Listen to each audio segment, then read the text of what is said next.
আসসালামু আলাইকুম ভিউয়ার্স, সবাই কেমন আছেন? আশা করি অনেক ভালো আছেন। আমি মামুন ইসলাম, একজন professional graphics designer and freelancer. সবাইকে জানাই আমার জিএফটি একাডেমির পেজ এবং আমার ইউটিউব চ্যানেলের পক্ষ থেকে শুভেচ্ছা ও আন্তরিক অভিনন্দন।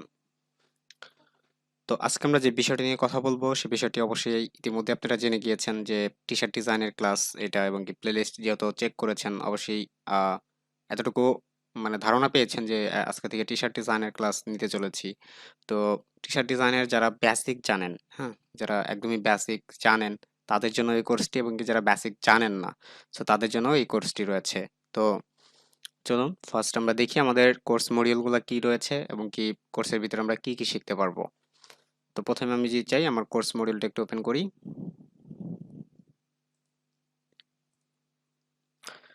তো এইখানে দেখতে পাচ্ছেন যে কোর্স মডিউলটা রয়েছে। সো আমরা দেখি এখানে হচ্ছে আমাদের এটা কিন্তু টি-শার্ট ডিজাইনের মাস্টার প্রো ক্লাস। এটার নাম দেওয়া হয়েছে মাস্টার প্রো। আ এটার বিশ্লেষণটাও আমি করব। কেন এটা দেওয়া হলো। অ্যান্ড এখানে দেখতে পাচ্ছেন যে টুলস মডিউল রয়েছে। এখানে জাস্ট টুলস গুলা কি, কি রয়েছে সে বিষয়গুলো নিয়ে আমরা কথা বলবো। তো প্রথমে আপনারা দেখতে পাচ্ছেন যে এখানে ক্লাস 1 যেটা। সো ক্লাস 1 এর আমরা এখান থেকে how to set up a new document full ওয়েটা আমরা দেখাবো এবং কি interface with save a workspace. So আমরা একটা ওয়ার্ক স্পেস সেভ করে দেখাবো যে আপনি কিভাবে আপনার কাজের জায়গাটাকে একদমই সেট আপ করে নিতে পারেন। দেন মুভ টুল রয়েছে, ডাইরেক্ট সিলেকশন টুল রয়েছে, রেক্ট্যাঙ্গেল টুলস রয়েছে। এখানে আমরা নিচে আরো যদি দেখি অনেক বিষয় রয়েছে, হ্যাঁ? অনেক যে টুলসগুলা ইম্পোর্টেন্ট অ্যান্ড দেন এখানে দেখতে পাচ্ছেন যে ক্লাস 6 লেখা রয়েছে কারণ আমাদের এই মডিউলগুলো সম্পূর্ণ করা হয়নি এখনো। সো আমরা আস্তে, আস্তে এই মডিউলগুলা রেডি করছি এবং কি প্রতিটা ক্লাস এখানে যে ক্লাসটা দেখতে পাচ্ছেন এই ক্লাস শেষ হওয়ার পরে আমরা হয়তোবা আরো নেক্সট ক্লাসগুলা থেকে শুরু করে দিব এবং কি প্রতিটা ক্লাসের স্টেপ বাই স্টেপ আমাদের এখানে থাকবে। যদিও আমরা এখান থেকে শুধুমাত্র এখন আ আমাদের যেই কোর্সের আ ফার্স্ট কোর্সটা এবং কি ১ থেকে ৫ টা ক্লাস হবে যে এইটার মডিউলটা তৈরি করে ফেলেছি। সো চলুন শুরু করি টি-শার্ট ডিজাইনের ফার্স্ট ক্লাসে। তো ১ম এ আমরা দেখতে পাচ্ছি যে how to set up a new document. So আপনি একটা নিউ ডকুমেন্ট কিভাবে সেট আপ করতে পারেন Illustrator এ। সো আমরা সেই বিষয়টা একটু দেখি। তো এখানে দেখতে পাচ্ছেন এখানে কিন্তু একটা ইন্টারফেস রয়েছে রাইট নাও। হ্যাঁ? সো এখানে আমরা যদি দেখি ফাইল, সো আপনি প্রত্যেকটা সময়ই আপনি এটা ওপেন করার পরে এই সমস্ত বিষয়গুলো দেখতে পাবেন। মানে এখানে ওপেন আ সরি এখান থেকে ফাইল, এডিট, অবজেক্ট এগুলো দেখতে পাবেন। তো আমরা ফাইলে ক্লিক করি অ্যান্ড দেন এখানে দেখেন নিউ রয়েছে। তো এখানে নিউ ক্লিক করার পরে এখানে দেখতে পাচ্ছেন যে কয়েকটা বিষয় রয়েছে বা কিছু বিষয়বস্তু এখানে রিসেন্ট রয়েছে, এখানে সেভ রয়েছে, এখানে মোবাইল, ওয়েব, প্রিন্ট, তারপর হচ্ছে যে ফ্লেম, আর্ট অ্যান্ড ইলাস্ট্রেশন।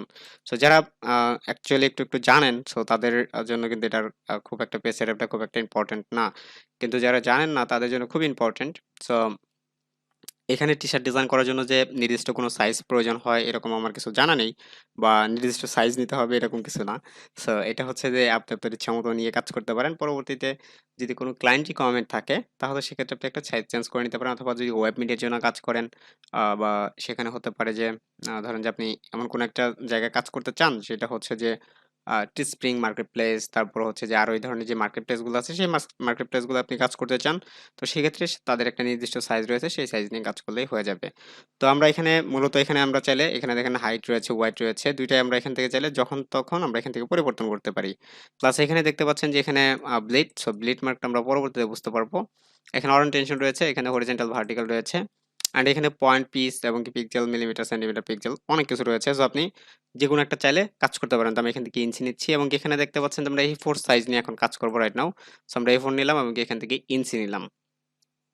এখান থেকে আপনার পেজ সেটআপ করার জন্য এখানে আরো অনেক বিষয় রয়েছে। তো এখানে দেখেন যে কালার মোডটা আমরা এখন আপাতত RGB কালার নিচ্ছি। যদিও এটা প্রিন্ট হবে, তারপর আমরা RGB নিচ্ছি কারণ আপনি যাতে সমস্ত বিষয়গুলো ক্লিয়ারলি বুঝতে পারেন। সো যদিও আমরা এখান থেকে সবসময় এখান থেকে RGB নিব না। কিছু সময় যখন প্রিন্ট হবে তখন CMYK নিয়ে কাজ করব। অ্যান্ড এখানে মোর সেটিংস আছে আমরা যদি মোর সেটিংস এ যাই, তাহলে দেখতে পাচ্ছেন যে এখানে নিউ নেম রয়েছে। মানে আপনি চাইলে এখানে আ এই ডকুমেন্টের নেম দিয়ে সেভ করতে পারেন। তো আমি এখান থেকে T দিয়ে আমরা এখান থেকে 1 দিয়ে সেভ করে রাখলাম, হ্যাঁ? তো আমরা এখান থেকে টি-শার্টের 1 ক্লাস 1 লিখে রাখলাম অ্যান্ড এখানে প্রোফাইল। সো এটা কিসের প্রোফাইল সেটা আমার বলতেছে। তো আমার এগুলো প্রয়োজন নাই এখন। সো আমরা এখানে A to Z আস্তে, আস্তে দেখতে পাবো বা বুঝতে পারবো। সো আমরা এখান থেকে ক্রিয়েট ডকুমেন্ট এ যদি ক্লিক করি, তাহলে আমার এটা ডকুমেন্টটা ক্রিয়েট হয়ে যাবে। অ্যান্ড দেখতে পাচ্ছেন আমার এখানে কিন্তু ডকুমেন্টটা ক্রিয়েট হয়ে গিয়েছে। সো এটা হচ্ছে একটা ডকুমেন্ট। সো ডকুমেন্ট সেটআপ দেখাতে গেলে মোটামুটি একটা ক্লাস লেগে যায়। তবে আমরা এখান থেকে একটা শর্টকাটে একটা ডকুমেন্ট সেটআপ দেখিয়ে নিলাম। তো এখানে মূলত আপনার হচ্ছে যে যদি এখানে বুঝতে সমস্যা হয় তাহলে অবশ্যই কমেন্ট করবেন। আমি আপনাকে অবশ্যই এক্সট্রা ভাবে আমি সেটাকে নিয়ে দেখাবো। তো সেক্ষেত্রে কোনো প্রবলেম নাই।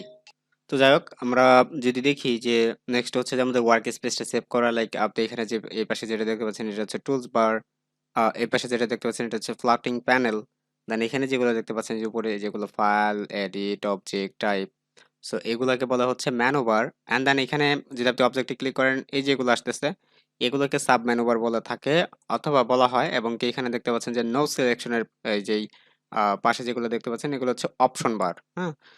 আর এখানে যে টুলস গুলো দেখতে পাচ্ছেন এই টুলস গুলারই কিন্তু এটাকে বলা হয় অপশন বার, এই কারণে বলা হয় কারণ ধরেন যে আপনি রেক্টেঙ্গেলে ক্লিক করেন দেখেন আপনার সরি এখানে আমরা যদি মুভ টুলে ক্লিক করি তাহলে দেখেন এই বারটা চেঞ্জ হয়ে যাবে। আমরা যদি একটু দেখি তো আমরা এই অপশনগুলো আমার এই প্রত্যেকটা অপশনগুলো চেঞ্জ হয়ে যাবে, হ্যাঁ। আমরা যদি এখানে যদিও এখানে এখন দেখতে পাচ্ছি না এটা চেঞ্জ হচ্ছে না কোনো কারণেই, হয়তোবা কোনো প্রবলেম রয়েছে এখানে। যেমন এই যে এখানে দেখেন এই যে আর্টবোর্ড টুলে গেলে এই যে দেখেন এই যে এরকম চেঞ্জ হয়ে যাবে, হ্যাঁ। এরকম প্রত্যেকটা বার চেঞ্জ হয়ে যাবে। সো আপনি যতগুলো টুলস রয়েছে যেমন এই যে এখন আসতেছে না, এটা মেবি কোনো একটা সমস্যা হয়েছে, আমার এটা দেখতে হবে। তো আমরা এখানে যেখানে নো সিলেকশন লেখা আসছে এখানে নো সিলেকশনটা থাকবে না, এখানে একটা হোমের মতন একটা চিহ্ন আসবে। আর এটা যদি যখন আমরা মুভ টুলে যাই, কিন্তু আদার্স টুলে গেলে ওই টুলসের অপশনগুলো দেখা যাবে।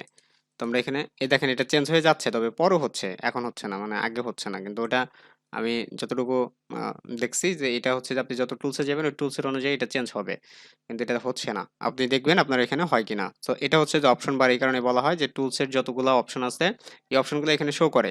সো এটা হচ্ছে শুধুমাত্র যেগুলো অ্যাথেনশিয়াল, মানে ডিফল্ট অ্যাথেনশিয়াল যেটাকে বলে সেইটা, সো এটা বলে হচ্ছে যে আপনি এটাকে আরেকটা বলে এটা হচ্ছে জেনারেল অ্যাথেনশিয়াল, এই সিস্টেমটাকে বলে, এটা হচ্ছে 2017।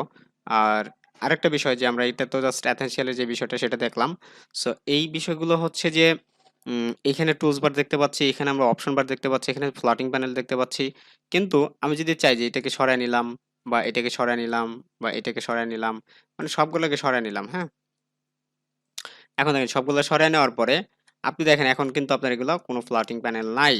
কিন্তু আপনি যখন কাজ করবেন তখন তার এইভাবে নিয়ে এসে কাজ করবেন না, তাই না? কিন্তু এজন্য আপনাকে এগুলোকে সেটিংস সেভ করে রাখতে হয়। যেমন আমি যদি এখন যাই উইন্ডোতে অ্যান্ড দেন এখানে ওয়ার্ক স্পেস অ্যান্ড দেন এখান থেকে যদি আমরা এখানে রিসেট এসেনশিয়াল করি, তাহলে দেখেন আমার এই এসেনশিয়াল গুলো যেরকম ছিল সেরকমই চলে আসছে, দেখেন যেরকম ছিল সেরকমই কিন্তু দেখা যাচ্ছে। সো এটা কিভাবে করতে হয় বা এটা কিভাবে সেভ করবেন সেই বিষয়টা আমরা যদি একটু বলি। যেমন আমাদের এই কালার থিমটা আমরা এই জায়গায় রাখলাম, হ্যাঁ, এই জায়গায় রাখলাম। এখন আমি যদি আবারও যাই একটু রিসেট করি এসেনশিয়ালটা, এখান থেকে আমরা রিসেট করতে পারবো, রিসেট এন্ড দেন আমার দেখেন সেম বিষয়টা, মানে যেখানে যেটা ছিল ওইখানে চলে গেছে। কিন্তু আমি যদি এই কালারটাকে এই সাইডে রাখি এন্ড দেন এখানে আমরা যাই, আচ্ছা কালারটা চলে আসছে।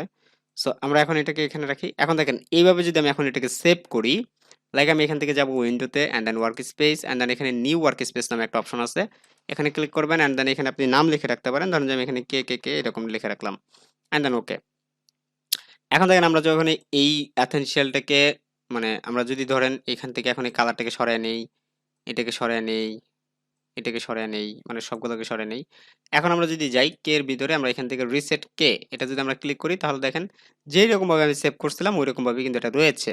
দেন আমি যদি যাই যে এসেনশিয়াল যেরকম ছিল ওরকম চাই আমি, তাহলে আমি এসেনশিয়ালি যদি ক্লিক করি তাহলে আমার এটা এসেনশিয়াল আসবে না, কারণ আমার রিসেট করতে হবে। তো রিসেট এসেনশিয়ালি ক্লিক করলে দেখেন আমার যে অপশনগুলো যেভাবে ছিল সেরকম রয়েছে। এটাকে বলা হচ্ছে যে সেভ ওয়ার্ক স্পেস। সো আপনি আপনার ওয়ার্ক স্পেসটাকে সেভ করে রাখতে পারেন, এবং কি এটা খুবই সহজ, আপনি অবশ্যই দেখতে পাইছেন যে কিভাবে আমরা এটাকে সেভ করলাম। তো যাই হোক আমাদের এই বিষয়টা হচ্ছে যে জাস্ট একটা এসেনশিয়াল কিভাবে সেভ করতে হয় এবং কি সরি এখান থেকে কিভাবে একটা ওয়ার্ক স্পেস সেভ করতে হয় সেই বিষয়টা দেখলেন। সো আমরা এখানে আরো অনেক বিষয় রয়েছে, বিস্তারিত অনেক বিষয় রয়েছে, সো অনেক লং হয়ে যাচ্ছে ভিডিওটা, জাস্ট এই দুইটা বিষয় অপশনগুলো আপনারা মাথায় রাখবেন। আমরা নেক্সট ক্লাসে দেখবো যে কিভাবে মুভ টুল বা কোন টুলস গুলোকে খুবই জরুরি এবং কি খুব ইম্পর্টেন্ট রয়েছে। তো দেখা হচ্ছে অন্য কোনো ক্লাসে, সে পর্যন্ত ভালো থাকুন, সুস্থ থাকুন, see in the next class.